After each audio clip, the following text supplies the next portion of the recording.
Okay, so what if everything you've ever been taught about finding meaning in your life was, well, wrong? That's the huge challenge that Friedrich Nietzsche throws down in his masterpiece, Thus Spoke Zarathustra. And honestly, it's not really a philosophy book in the typical sense. It's more like a parable, this epic story about a prophet who comes down from a mountain after a decade of solitude to share his vision with the world. Today, we're going to unpack his pretty radical roadmap for forging your own purpose in a world that, let's face it, often feels like it has none. Zarathustra's message and our whole journey today, it all kicks off with probably the three most misunderstood words in the history of philosophy. God is dead. Now, you gotta understand, Nietzsche wasn't high-fiving about this. He was sounding a massive alarm. This wasn't some triumphant cry of atheism. It was a diagnosis. He saw a culture that had lost its very foundation, and he knew it was the starting gun for the great challenge of our time. So, what did he really mean by that? Well, he was looking around and seeing that science and reason, the big achievements of the Enlightenment, had basically dismantled the religious worldview that had given Western civilization its moral compass, its absolute truths, its whole sense of purpose for centuries. And the result, it wasn't just freedom. It was a giant, terrifying void right at the center of everything. And what rushes in to fill a void like that? Nihilism. That creeping, sinking feeling that life is completely meaningless, that there's no ultimate purpose, no real value to anything at all. For Nietzsche, this wasn't just some gloomy thought, it was the single biggest threat facing all of humanity. I mean, if the old map that pointed everyone toward heaven is gone, how in the world do we figure out how to navigate life here on Earth? But Nietzsche doesn't just leave us stranded in the darkness. Not at all. Through his prophet Zarathustra, he offers a way forward. And it all starts with this incredibly powerful metaphor for our journey, a perilous bridge.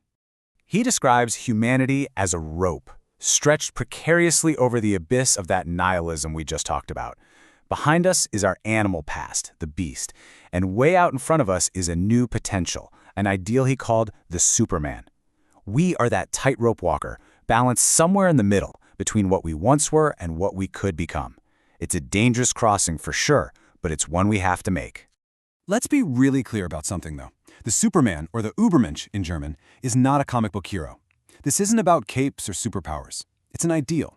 It represents the person who has the sheer courage to stop looking for meaning from outside sources, from God or tradition or society, and instead has the strength to create their own values, becoming the true master of their own destiny. Okay, so that's the goal. That's what's waiting for us on the other side of that rope. But how do we actually cross this thing? With all the old guides gone, what tools do we even have for this journey? Well, Nietzsche, through Zarathustra, gives us two really powerful ones. The first tool isn't a rulebook or a set of commandments. It's a thought experiment. It's a single, soul-shaking question designed to be the ultimate test for your life, to show you if you are truly living or just surviving. He called it the eternal recurrence. Just imagine for a second that a demon creeps into your loneliest moment and says this to you. This life, exactly as you live it now, you will have to live once more, and then again, and again, for all of eternity. Every single pain, every joy, every thought and sigh, all of it, in the exact same order. The question is so simple, but it hits so hard. Hearing that news, would you throw yourself on the ground and curse that demon? Or would you look it right in the eye and say, "You are a god, and I have never heard anything more divine"? Your gut reaction to that question, it reveals everything. If the very thought of reliving your life forever fills you with absolute horror, that's your call to action. That's a command from your own soul to wake up and start building a life that you would joyfully choose to live, again and again and again. So, eternal recurrence. That's the test. It's the gold standard we should be aiming for. But what's the engine? What's the fuel that actually powers us across that bridge to build a life like that? This brings us to Nietzsche's second big idea, and maybe the one that gets twisted the most. This is the will to power. Now, let's get one thing straight, right here, right now. This has nothing to do with dominating other people. That is a dangerous, terrible misreading of his work. For Nietzsche, the will to power is the fundamental drive inside all of us to grow, to expand, to overcome obstacles. It is all about mastering the self.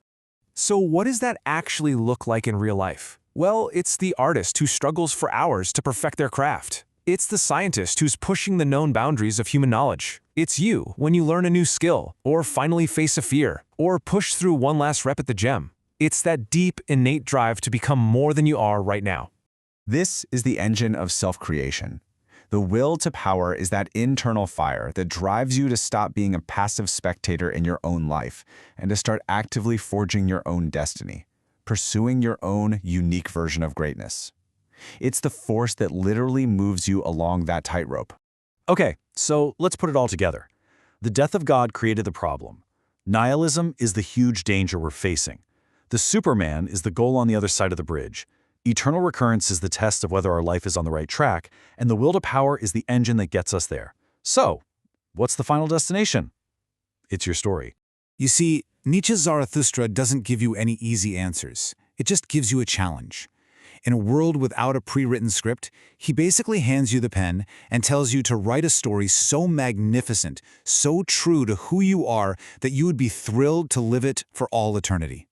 So the only question left for you is this: are you ready to become the author?